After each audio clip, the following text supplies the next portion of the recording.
हूं आपके साथ पलक शर्मा। खबर लखनऊ से है। Bar council of Uttar Pradesh के सदस्य का चुनाव लड़ रहे ब्रिजेश कुमार यादव ने आज अधिवक्ता समाज के लिए किया सूफी नाइट का आयोजन। इस आयोजन में बड़ी संख्या में अधिवक्ता हुए शामिल और साथ ही इस आयोजन का उद्देश्य अधिवक्ता समाज की आवाज को लोगों तक पहुंचाना रहा। सुप्रीम कोर्ट के आदेश के बाद 8 वर्षों के बाद उत्तर प्रदेश बार काउंसिल का चुनाव हो रहा है। 4 चरणों में यह चुनाव होना है। अभी तक 2 चरण का चुनाव हो चुका है और अभी 2 चरण का चुनाव बाकी है, जिसकी तैयारी की जा रही है। उत्तर प्रदेश बार काउंसिल के चुनाव में सदस्य पद पर लड़ रहे ब्रिजेश कुमार यादव ने कहा, अधिवक्ता समाज के लिए हम हमेशा खड़े रहेंगे। अधिवक्ता समाज के लिए बार काउंसिल ऑफ यूपी ने अधिवक्ता के लिए कोई काम नहीं किया है। बार काउंसिल का चेयरमैन एक ऐसे को बिठा दिया जो कि अधिवक्ता तक नहीं है। यूपी बार काउंसिल का चुनाव लड़ रहे ब्रिजेश कुमार यादव ने कहा कि मेरा एजेंडा है और अधिवक्ताओं के लिए काम करेंगे। नए बच्चे जो आ रहे हैं उनको कुछ दिया जाना चाहिए, कैशलेस इलाज होना चाहिए। अधिवक्ता समाज के साथ सिटिंग मेंबर नाइंसाफी कर रहे हैं।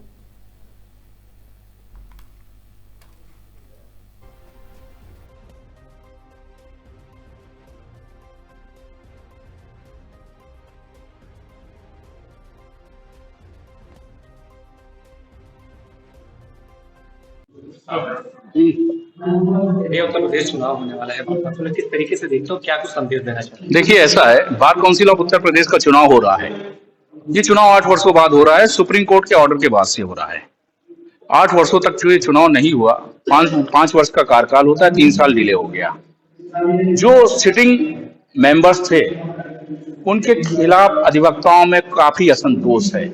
सिटिंग मेंबर्स भी चुनाव लड़ रहे हैं, लेकिन वो ये नहीं बता पा रहे हैं कि हमको जो 8 वर्षों में हमने क्या क्या कार्य किए, क्या अधिवक्ता हित किया, उसकी उपलब्धियां नहीं गिना पा रहे हैं। और हम ये पूछ रहे हैं कि आप ये बताएं कि जो आप दोबारा चुनाव लड़ रहे हैं, रिपीट कर रहे हैं, तो रिपीट में आपका एजेंडा क्या है?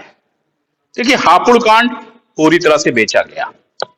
जो एडवोकेट प्रोटेक्शन एक्ट का गवर्नमेंट ने कहा उसका प्रारूप तैयार हो रहा है, आज 2 वर्ष हो गया उसका प्रारूप किया। वो एडवोकेट एक्ट प्रोटेक्शन एक्ट एक फाइल में दब के रह गया।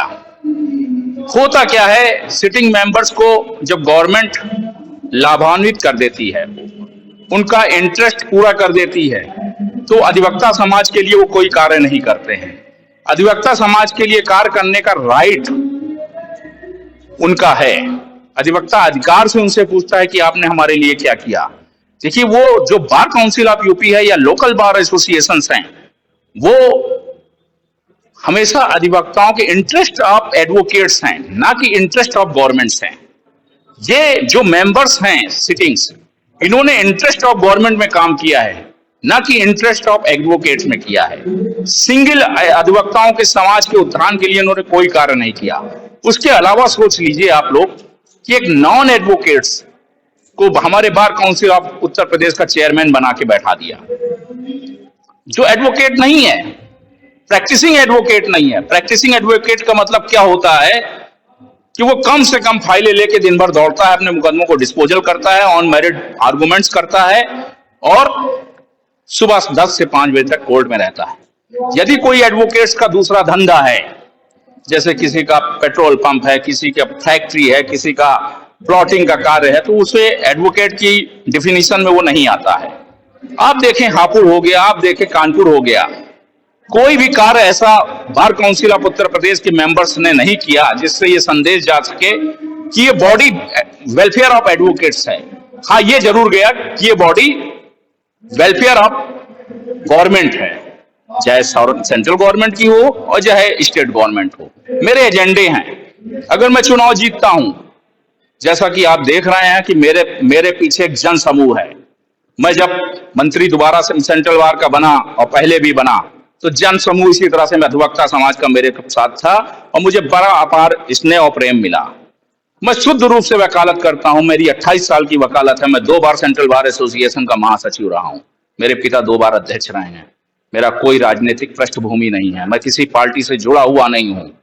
मैं लेकिन अधिवक्ताओं के लिए काम करना चाहता हूं, अधिवक्ताओं के उत्थान के लिए काम करना चाहता हूं, उसके परिवार के लिए काम करना चाहता हूं। इसी एजेंडे के साथ मैं उतरा हूं। नए बच्चे जो वकालत में आ रहे हैं, उनको कुछ दिया जाए कि वो अपना, जैसे डॉक्टर्स को एक स्टाइपेंड दिया जाता है, एडवोकेट्स को एटलीस्ट 3 ईयर्स तक स्टाइपेंड दिया जाए, जिसमें वो अपने आप को स्टेब्लिश कर सके, उसे वकालत का पैसा अच्छा लग सके। कैशलेस इलाज की बात होती है, आयुष्मान योजना से जोड़ने की बात होती है। समाज का हर तबका जुड़ चुका है आयुष्मान योजना से, लेकिन क्या क्वेश्चन है कि एडवोकेट्स को क्यों नहीं जोड़ा गया आज तक। It means bar council of UP ने ऐसा कोई कार्य नहीं किया जिससे हमारा अधिवक्ता समाज लाभान्वित हो सके और वो 5 लाख तक प्रधानमंत्री आयुष्मान योजना के तहत अपना स्वास्थ्य इलाज करा सके। तो आप देखिए कितनी नाइंसाफी अधिवक्ता समाज के साथ हो रही है। आप एक एजेंडा तो बताइए कि किस एजेंडे पे सिटिंग मेंबर्स दोबारा चुनाव लड़ रहे हैं। 85% वोटिंग हो रही है। 2 चरण पूरे हो चुके हैं। पहला चरण कंक्लूड हुआ, सेकंड चरण कंक्लूड हुआ।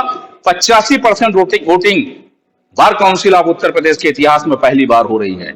ये वोटिंग होने का ये नतीजा है कि 25% एक्सेस वोटिंग ये बता रही है कि सत्ता परिवर्तन होने जा रहा है और प्रकृति ही परिवर्तन का नियम है। सत्ता परिवर्तित होने जा रही है, गंभीर रूप से होने जा रही है और एक बहुत गंभीर बदलाव आएगा bar council of Uttar Pradesh में। जल्द ही आप लोग देखेंगे। सिटिंग मेंबर्स इतने परेशान हैं, उनको जवाब देते नहीं बनना है। हमारे भाई पूछ रहे हैं और हम भी पूछ रहे हैं, मेरे नए प्रत्याशी भी पूछ रहे हैं, बताइए तो एक उपलब्धि। मेरे एजेंडे हैं, स्टाइपेंड पे काम करूंगा, वृद्धावस्था पेंशन पे काम करूंगा, भ्रष्ट जुडिशियल अफसर एडमिनिस्ट्रेटिव ऑफिसर के खिलाफ काम करूंगा और अपने अधिवक्ता समाज का मान सम्मान और गौरव बढ़ाऊंगा। इन्हीं शब्दों के साथ मैं आपको धन्यवाद देता हूं। काफी सालों से फाइल दबी हुई है जो एडवोकेट अमेंडमेंट बिल है जो उसको पास कराने के लिए, उसके लिए क्या जोर देंगे? और जिस तरीके से वीडियो आप देख रहे हैं कि किस तरीके से अत्याचार किया जा रहा है अधिवक्ताओं के ऊपर, लेकिन कोई भी सिटिंग मेंबर इस पर बोलता नहीं है, न ही कोई इस पर प्रतिक्रिया देता है, न ही कोई ऐसी कार्रवाई होती है कि दोबारा ऐसा न किया जाए। देखिए, ये प्रारूप तैयार हुआ 2 साल हो गए, क्या है क्या नहीं है किसी को नहीं मालूम है, लेकिन नई बॉडी जो कॉन्स्टिट्यूट होगी उसमें सबसे पहला एजेंडा ये होगा जिस पे हम लोग जोर देंगे और मजबूती से अपनी बात रखेंगे और इस बिल को पास कराने में पूरी तरह से गवर्नमेंट में अपना दबाव बनाएंगे। ठीक।